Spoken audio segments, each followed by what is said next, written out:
wondering, we know that with your character, Alice, you're kind of switching between maniacal and charming. How easy is it to switch back and forth?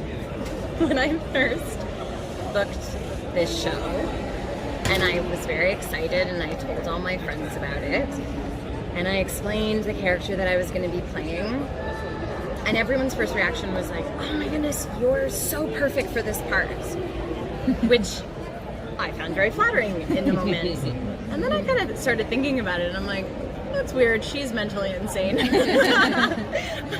So I guess not a lot. I joke that I get all my crazy out at work, so I'm an incredibly zen human being the rest of the time.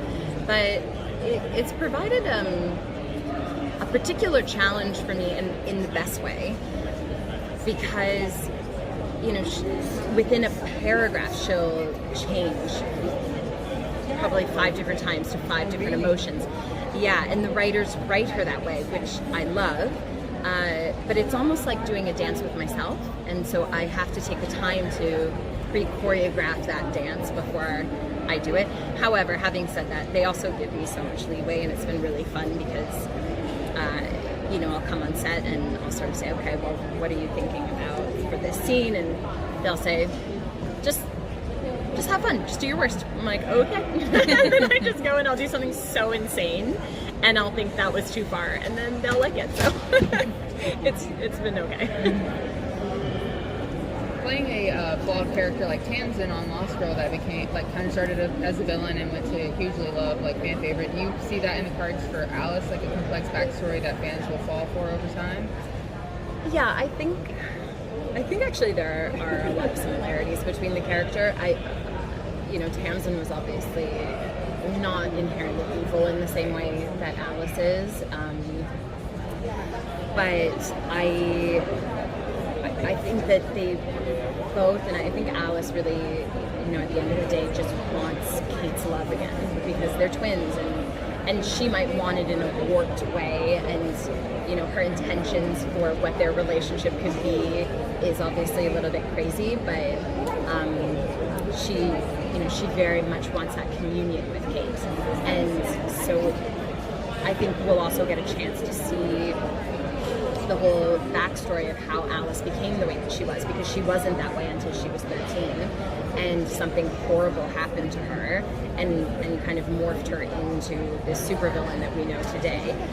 But I always think, you know, that's very human. No one ends up, they're not just evil when they're born. I mean, things happen to people, and they've been hurt, and as my mother says, hurt people. And Alice is such a good example of that, and I think I've had a tremendous amount of compassion for Alice, and you know, how she got to where she is and why she is the way that she is. So I hope that the audience will as well. And I also think she's just really fun, you know. So I hope that they have fun with her as much as I have. Alice has been, since this modern incarnation of Kate came, Alice has kind of been her shadow. So did you dive into the comics at all when you were sort of researching this role? I did, actually. DC was very lovely. They sent us over all the comics. However, when we first landed in Vancouver, Ruby and I, and Cameras, because he's totally up on the comics. He knows everything about every comic ever written. I actually hate doing interviews with him because I don't know anything. I'm just like, and refer to Cameras.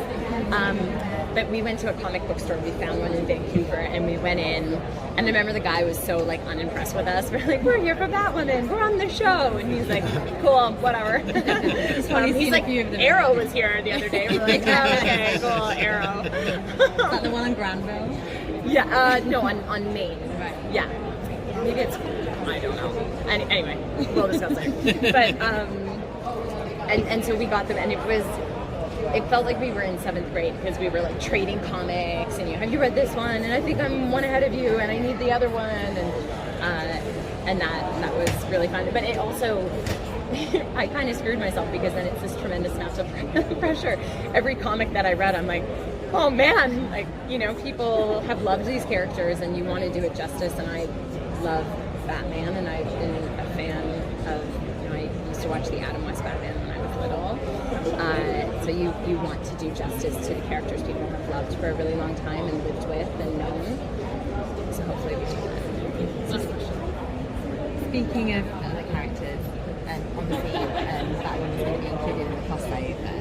So to start shooting that, and who are you excited to work with? So the crossover has begun. I am not allowed to say anything about my involvement in the crossover. However, I can say I'm very excited for Ashley Scott to come back because she played the Huntress in Birds of Prey, which I was in. Yeah. And we've been chatting, and she's bringing back. Actually, she kept a lot of the costume pieces, and she's going to wear the original costume pieces in the crossover. So I think that's just. I think the crossovers are so lovely because fans of all the shows, get to have their favorites back, and I too get to have my favorite back in Ashley Scott. So I'm really excited about that. Are you excited for the Birds of Prey movie?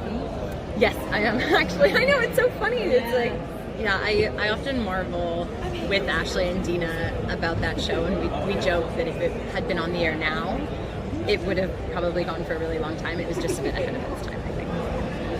Thank you. Thank you.